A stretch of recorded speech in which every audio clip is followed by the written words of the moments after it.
There can be no life without order. Good, evil, darkness, light. There must be balance in the universe. Such is the decree of the Charred Council, an ancient body charged by the Creator to preserve the very fabric of existence. But the balance has been broken. Even now, Earth smolders in ruin, fallen to the Demon Lords, and the Destroyer carves a new kingdom amongst his mighty chosen. Some say the Horseman War triggered the apocalypse, that he rode to Earth unbidden and doomed all of mankind. But what of the other horsemen, fearless enforcers of the Council's will? What of fury, strife, and death? To know those names, you must first know another. Nephilim, cursed union of angel and demon. The Nephilim had countless realms of the sword and burned them to ash. But 4 amongst them grew weary of the slaughter and feared their conquest would imperil the balance. And so a truce was made. The 4 would serve the Council in exchange for unimaginable power. Thus were the dreaded horsemen formed, and the riders' first task was to purge their own brethren from creation, to annihilate the Nephilim and destroy their souls. Let us now cast our gaze to one amongst the 4, not War, who lies chained at the Council's feet, professing his innocence, but one who would save his brother above all else. He has many names: Kinslayer, Executioner, Death.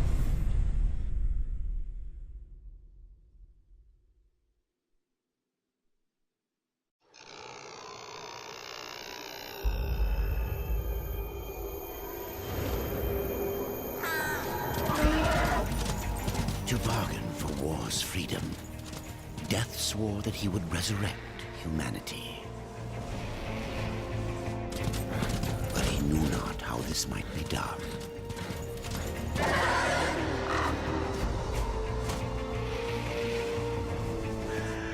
And so Death rode forth into the icy veil to find the Keeper of Secrets.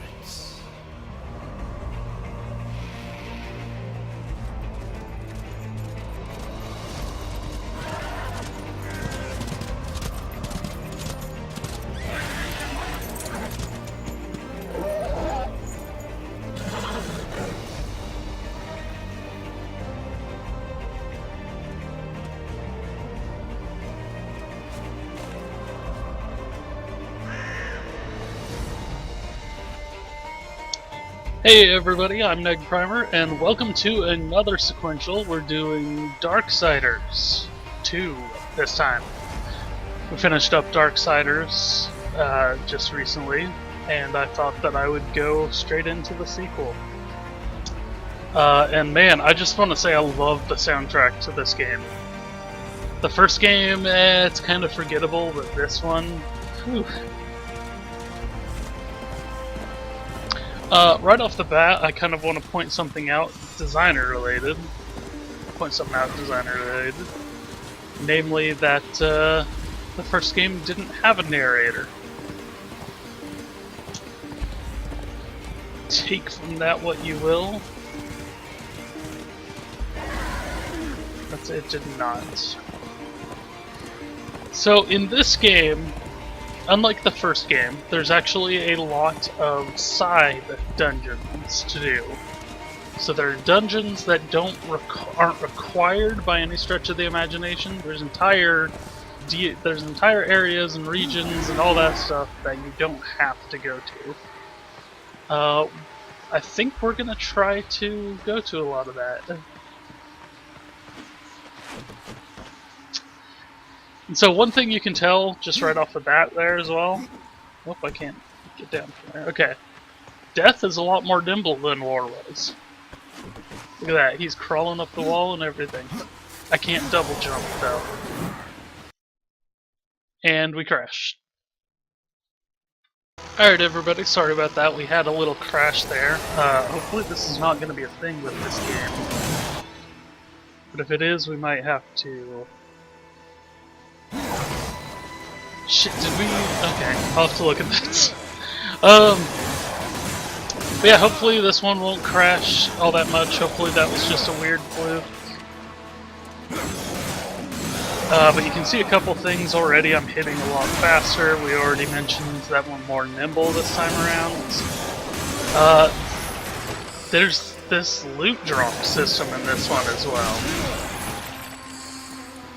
So you can see they're dropping the gold on the ground, and I'm picking it up from there. And we also dropped those on the ground. And that will take us to the next thing. We have an inventory system, and not just a little weird thing. No, we have a full inventory system here. So we will have numerous scythes we can use. There will be secondary weapons, and then we actually will have armor that we can equip on our guy as well. So we get a full inventory system. There's a full leveling up system. There's a big semi-open world in this one. It's really rather fascinating. Okay, this is no place for a horse. I have to go alone. So you can hear there what death actually sounds like. Again, it's really interesting that there was... This one starts off with a narrator.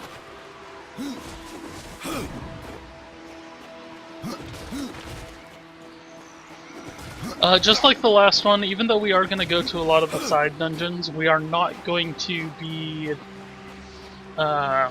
crazy about making sure we pick everything up. The gauntlets there. And then I'm going to go ahead and pick these up, but I'm not going to equip them.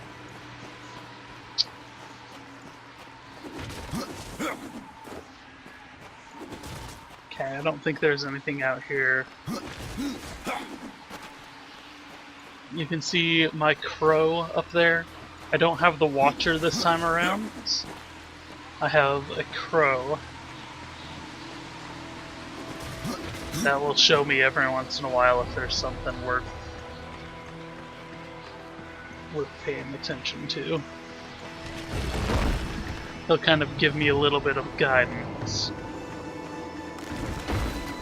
And then we can do this. We couldn't do this in the last game. We can run it along the wall.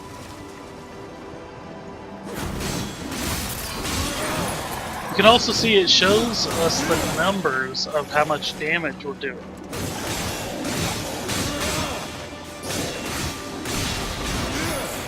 This game in general is a lot more RPG. Still got the same chests, but a completely new way of opening them. Then we also get health potions.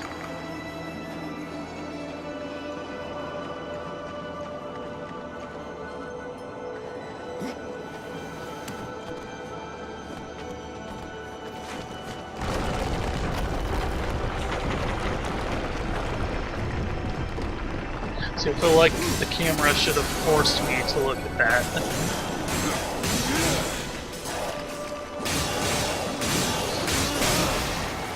I'm gonna try to go back to what I've talked about in the past and make this a little bit more about design. I haven't really done the best job of doing that. I bring it up every once in a while, but I'd really like to actually give some insight. Hello.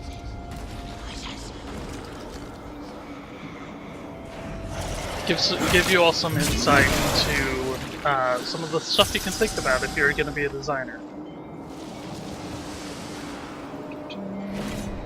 So that's a secondary weapon. I got this giant axe now, which I can charge up. Or I can do a quick, quote-unquote, attack.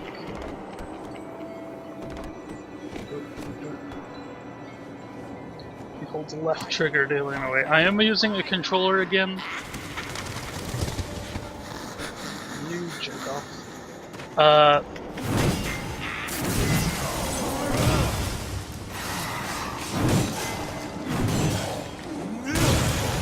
These games are really made for console.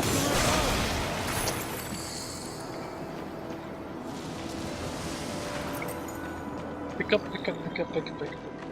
We're actually going to do that, what it's saying right there, real quick. We're going to turn on auto collect. There's not really any reason to not just collect everything, because you can just sell it.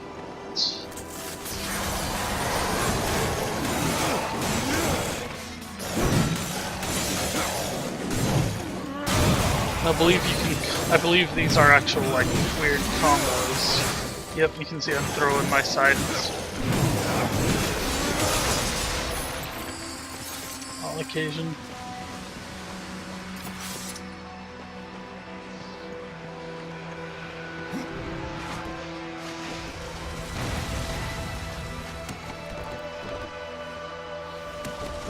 But yes, as we saw in the opening cutscene, what we're really here for, what our goal in this game is to revive humanity.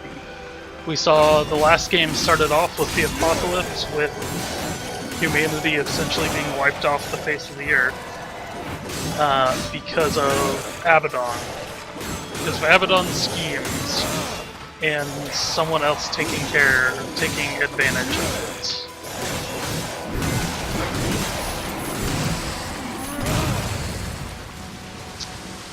We still don't know who took advantage of it. The first game did not tell us. It was just a female voice that created Abaddon into the Destroyer.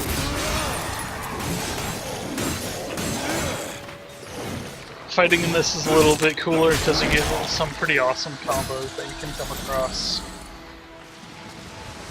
Again, I have auto collect on, so I don't need to keep stopping to pick everything up. I also cannot dash while I'm on the walls.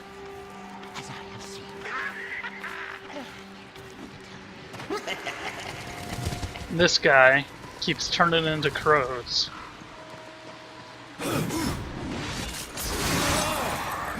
I don't know that I need to fight all these guys. I don't think all of them wake up, but I might as well.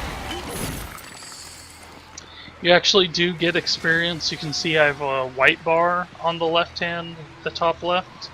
That is actually experience points.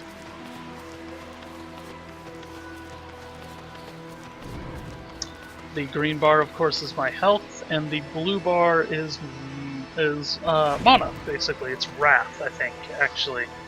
We had wraths as yellow in the last game, with little bars.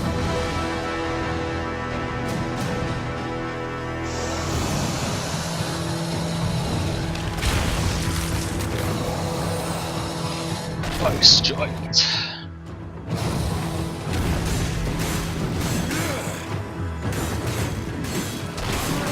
See, and it's really not. It really hasn't told me how to fight until this point, which that should kind of tell you what it expects from those last fights. That they're supposed to just be kind of throwaway.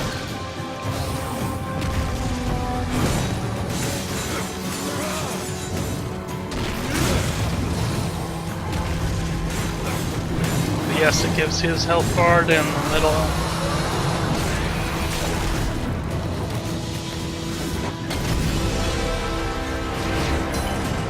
Just in case you didn't remember, I am death. Impossible.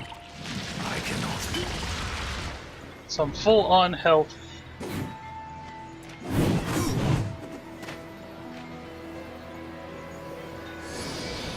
Okay. Sorry for that pause there. I was trying to figure out what button to press to use health.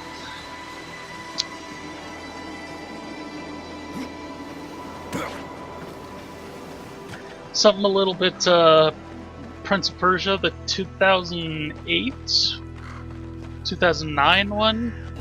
That was the one that people got mad about because you couldn't die in it. I actually don't have a problem with that. I enjoyed that game, for the most part.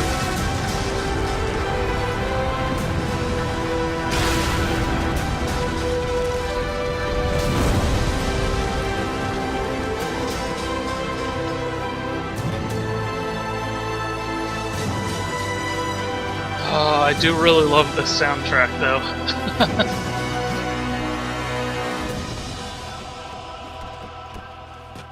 I actually have this soundtrack on my computer. You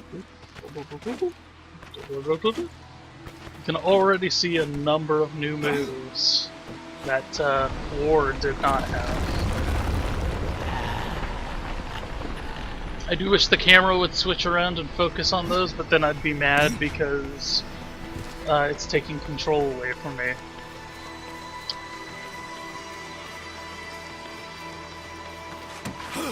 Leave this place! Oh, snap! This guy. Tell ya, he's not being very nice.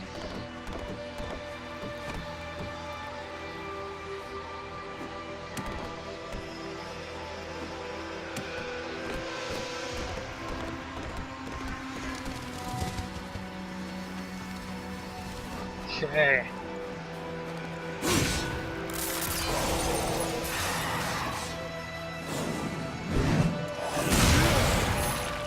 Ooh, dang, look at that.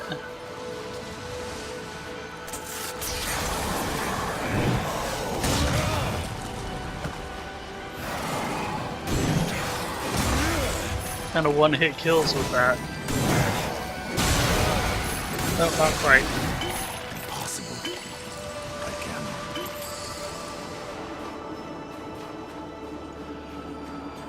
But yeah, so you actually get money. Whatever that thing in the bottom left is. Whatever kind of money that is, but gold, basically. Rather than the blue souls from the last game.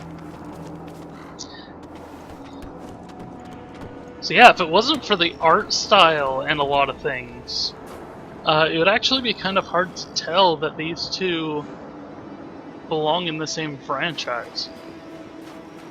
If it wasn't for the art style and the story itself.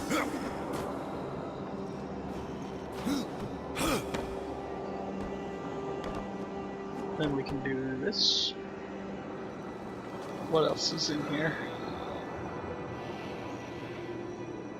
Okay, I guess nothing. I keep feeling like there's going to be somewhere I should jump to. Or something. Like a little bit more exploration, but I don't think we get to that point yet. This is all still very much tutorial.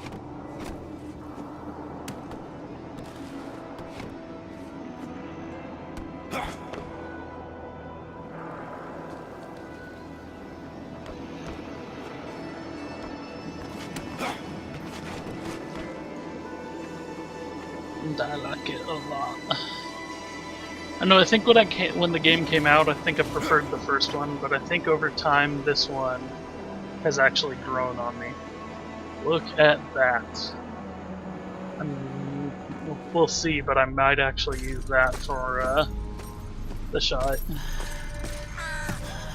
Voices, always voices, torment without end. Keeper of secrets, I need your help. I helped you once before, Horseman. Look at me now. How I cursed that day. How I curse you. Careful, Crowfather.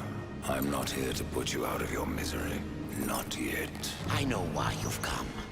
Your brother, the one called War. He's been imprisoned by the Charred Council and awaits their judgment. For dooming the Earth. For mankind's extinction. Why should I care about your brother's fate? Because you know the truth. Your secrets can save him. The Council will condemn War. Strip him of power, let him rot in oblivion. To hide the truth. My secrets cannot prove his innocence, Horseman. No, but they can help me to erase the crime. Bring mankind back from extinction. Madness. If it's madness, then who better to show me the way? Should a way exist, you will find it here. The Tree of Life.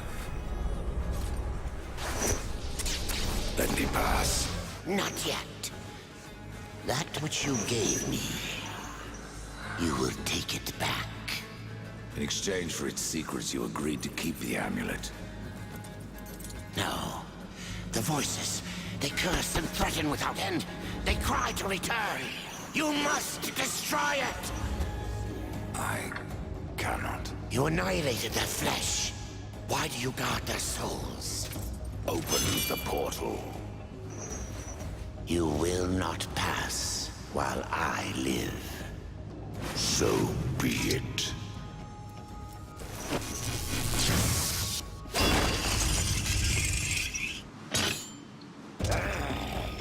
Here your brethren are trapped in eternal torment. Do you wish to join them? And what of war? Would you kill your brother to save your precious balance? He is innocent. Are you so certain?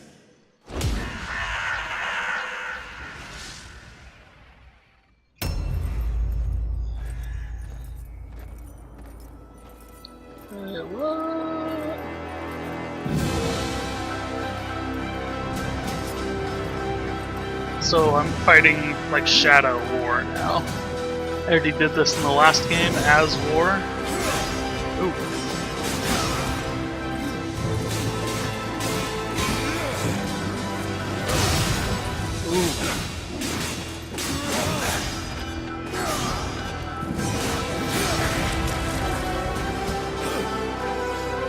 I'm missing some of my attacks already.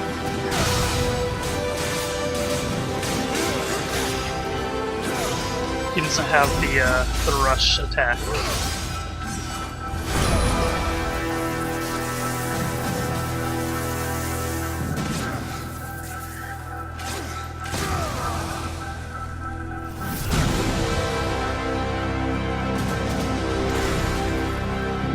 Super Dutch angle!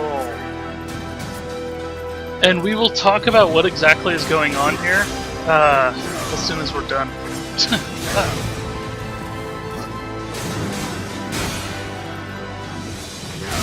We might have to make this first episode pretty long, actually, in order to accommodate.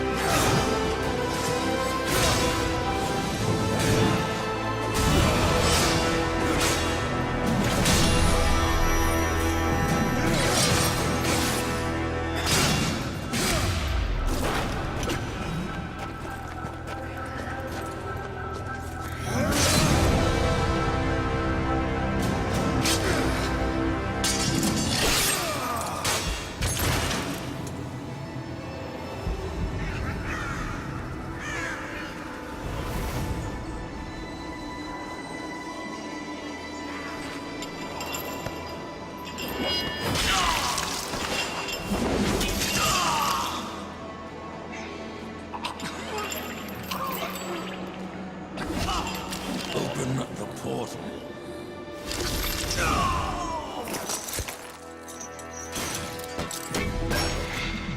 Your secrets die with you, old fool. My secrets, but not yours.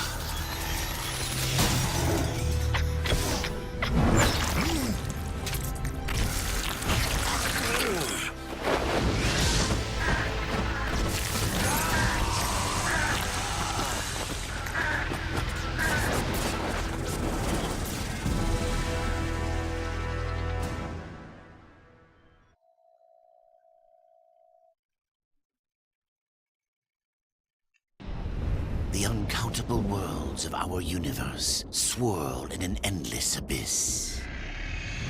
Many worlds ravaged by time or conflict are swallowed by the abyss, returned to the nothingness from which they were formed. But others linger for eternity on the brink of annihilation, that creation might be balanced with destruction. And in the final moment of battle, death was banished to one such world in the autumn of its life, yet not far from the edge of darkness. Had death been sent to his doom? That answer would be found in the horseman's future and in his past. Be still, horseman. You are wounded. Don't touch me. Your arrival here is a bad omen. Yes. It troubles me greatly. Old one, there's more trouble ahead if you don't start making sense. Where is the Tree of Life? Life? This world is dying, lad. Choking on chaos and corruption. We can do little to stop it. Soon, the great tree too shall perish, and with it, the last of my people. Is that not what brought you here, Pale Rider? I seek the tree. Your chaos and corruption don't concern me.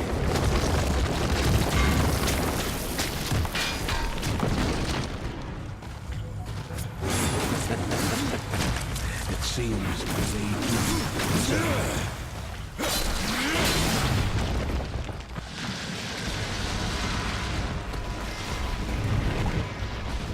Okay. Been over this, I have played these, I'm not gonna pretend like I don't. Although I might still in cutscenes and stuff be like, what?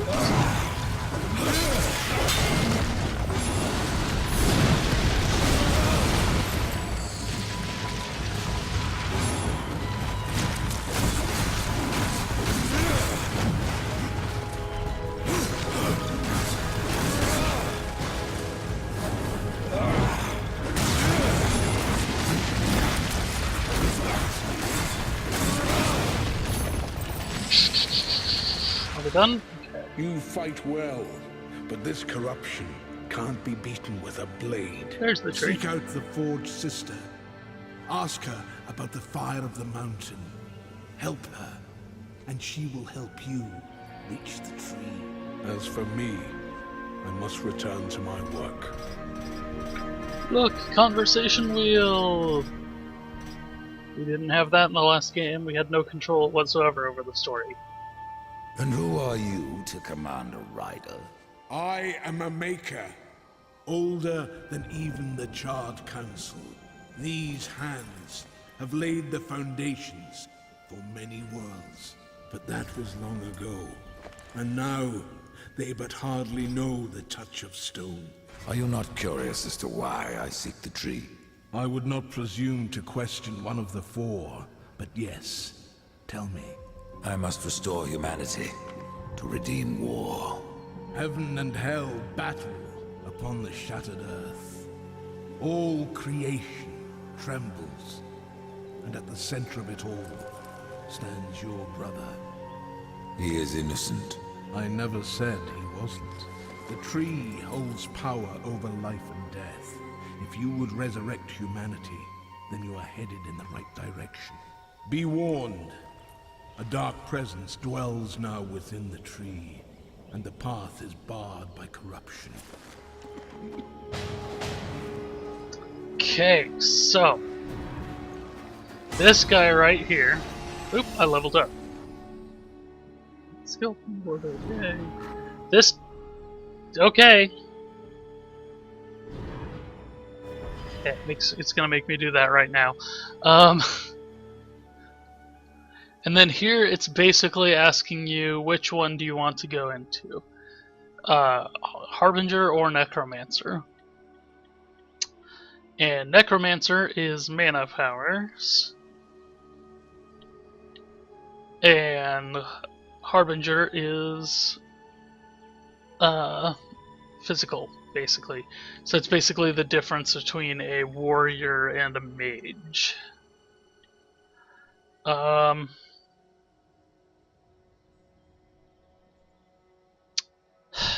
You know, I'm actually gonna go Harbinger. I feel like it's a little hokey because I've done it so much in the past. I think the last time I did actually go Necromancer. But I tend to prefer hitting things with a big stick. So we're just gonna go that. That gets us Teleport Slash, which lets us teleport across the battlefield to deliver a violent scythe attack. Deals damage, restores Death's health. Okay. Let's see, we got this now. So we're gonna set this to LBNY. Okay, yes. Drained Wrath, aka mana. But okay, so this guy, I think we're all finally out of that. This guy is a maker. You guys might remember that we met a maker in the past. Hope is not dead. I can tell you no more, horseman. Speak with Alia. We have met another maker in the past. Goes by the name of Ulthane. He was, of course, the Black Hammer, the guy that forged the Armageddon Blade. One of the conspirators that doomed humanity.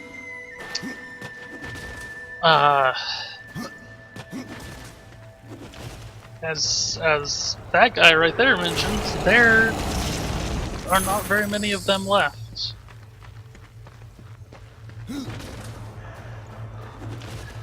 Okay, so I'm gonna call it quits here, but before we go, I want to talk about where we start off with this game.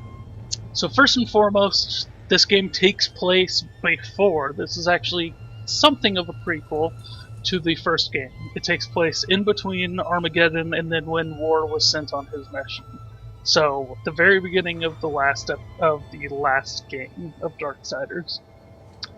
Kind of the reason for that, I suppose, is because they didn't have enough money to make a 4-player game where you play as all 4 of the horsemen. And so they wanted to make a game with death. But we are here, we were talking to the Crowfather there. Not this guy, but the guy that turned into crows. We were talking to him because he had knowledge about how to revive humanity. Interesting. He of course didn't want to give it up because he was holding on to a medallion for us. That medallion left scars in us. It's a little bit cryptic. I don't know if it's supposed to be kind of a reveal later on, but I'm gonna go ahead and spoil this for you.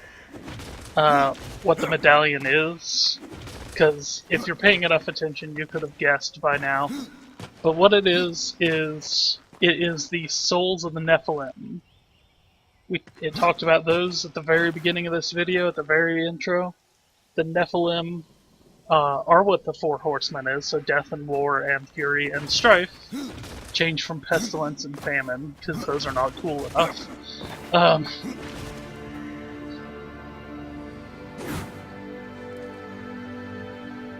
But the Nephilim, the 4 horsemen, their first mission was to destroy all the Nephilim. So to destroy all of the rest of their species, who they believed was a threat to all of existence, essentially. And then Death chose to keep their souls, but to keep them hidden. And in order to do that, he gave the souls and everything to the Crowfather, who's been holding on to him ever since, until now, when that medallion exploded and all of the little shards attacked Death here. So he now has the souls of his people embedded into his chest. And we are going to the Tree of Life, which this is different from the tree that we saw in Eden, which was the Tree of Knowledge. The Tree of Life here will allow us to restore humanity. But okay, that's enough talk for this episode. I want to thank you all for checking out my new playthroughs. If you're new to the site, please go back and watch some of the old ones. Let me know what you think. Let me know what you want me to do on future episodes. And I will see you all on the next episode. But, thanks for watching, everybody.